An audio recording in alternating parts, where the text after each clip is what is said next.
The guy in the coat. Yeah, the guy in the suit, yeah.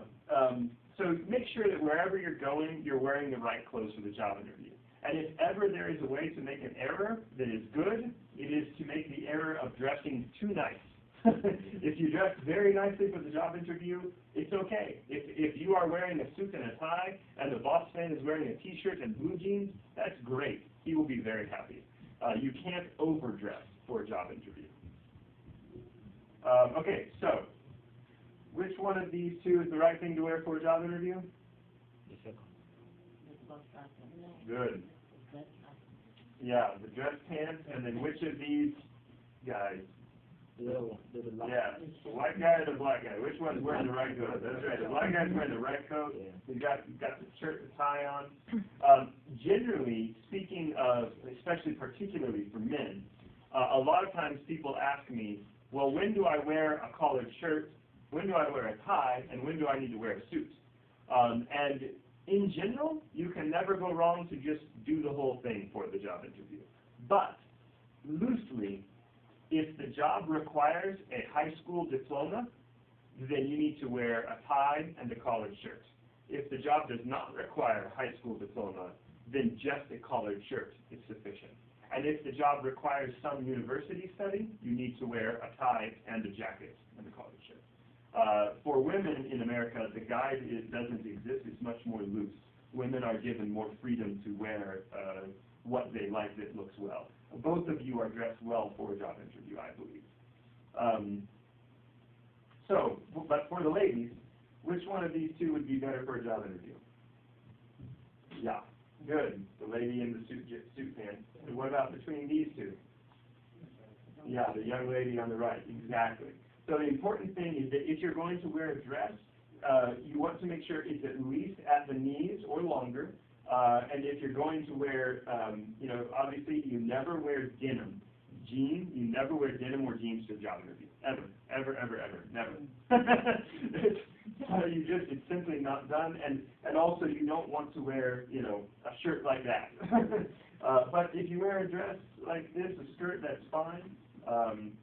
So how might a man dress for a job interview? He's got a shirt with a collar on.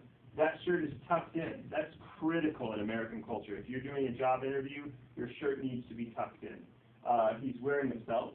And if it's possible, the belt and the shoes should be the same color. It's not critical, but it looks much better if your belt and your shoes are of the same color. Never wear sandals or open-toe shoes. For a job interview, your shoes must always cover your toes. No hats ever for job interviews, and no denim pants, no blue jeans. No piercings visible. If you have an earring or anything for the men, you never wear that for the job interview. And then finally, if you're going to wear a cologne or a smell, it should be very, very small. They should have to be very close to you before they can smell it. You don't want to wear enough cologne that if I'm standing talking to you, I can smell that cologne. That's not appropriate for the job interview. For women, this is an excellent example of one of many ways you can dress. Reasonably conservative top. What you are both wearing today, you guys look great. That's a good, reasonably conservative top. The jewelry should be minimal. One ring, one necklace, one pair of earrings, one bracelet, not many. Or none. You don't have to wear any jewelry. But if you do, you should keep it simple. Mm-hmm. If you're going to wear a skirt, a full length or longer skirt is good. It's not critical, but definitely no jeans. Again, for job interviews, no sandals or open-toe shoes.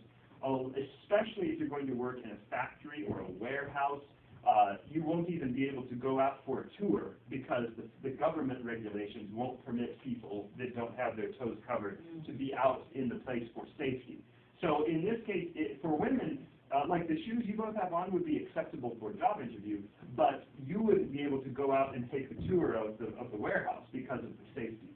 So that's more why I tell this.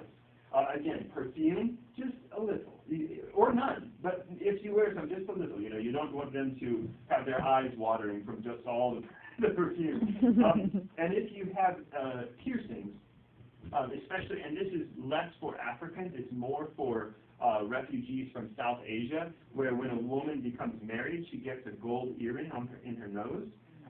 You can't have facial piercings for a job interview.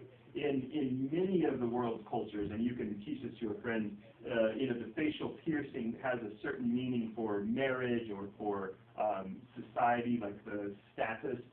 But in American culture, piercings on the face are a sign of rebellion and a sign of a rebellious culture. In Africa, I think it is similar to this. But anyway, for what it's worth, in American job interviews, you don't want to have any ring on the face.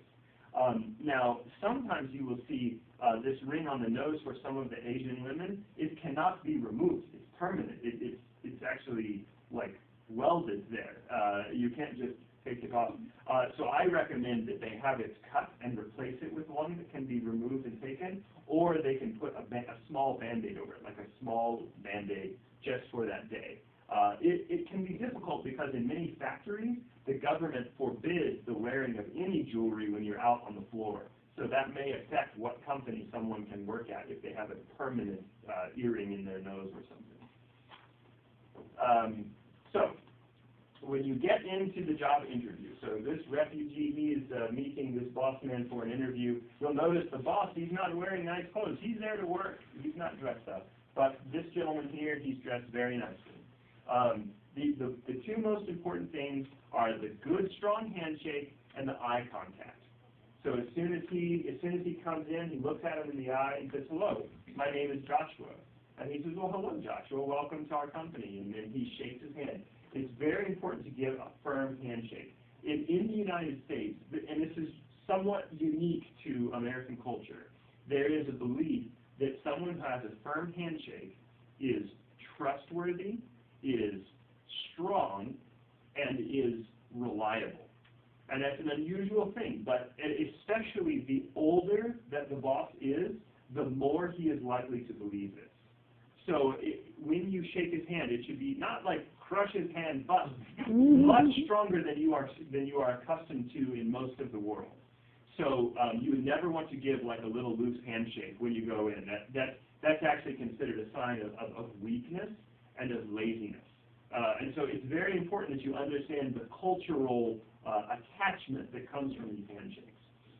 So what I'd like to do just real quick, I'm going to go around the room and pretend that I'm coming out to give you a job interview. And when I come, stand up and tell me, I'm going to say, "Hello, I'm Brian. Nice to meet you." And you're going to say, "Hello, my name is," say your name, and then say, "Nice to meet you." And when you're doing that, look at me in the eyes and give me a firm handshake, okay? And smile. The smile is worth a lot of money. All right. Hello, I'm Brian. I'm Samson. Samson. Okay. Firm grip. Just like that? Yeah. And remember, just this one. We don't go here. Not in American jobs. Good. Very good, Sam. Nice to meet you. Hello, I'm Brian. Hello, my name is Samson. Very good. Nice to meet you. Nice to meet you too. That's perfect. Good. Hello, my name is Brian. Hello, my name is Stefano. Stefano. Nice to meet you. A little firmer. I'm going to close that one. There you go. All right. Good, good. Hello, I'm Brian. Hi. Nice to meet you. Nice to meet you too. Very good. And don't hold it up close. Take it out here. About 18 inches. Yeah. Yeah. In some culture, or if you're meeting a good friend, you would shake your hand closer, like with your elbow to the side. You see the politicians, they will do this one. You know, they'll come up and they'll, often if it's like a politician or someone who wants you to like him, he'll grab your arm like this. We don't do that in jobs. Good to meet you. Hello, I'm Brian. Good, harder, firmer. Very good, very good. Nice to meet you. All right. Hello, I'm Brian. Hello, I'm Mary. Mary, nice to meet you. There you go. All right. Nice to meet you. Very good. Give you guys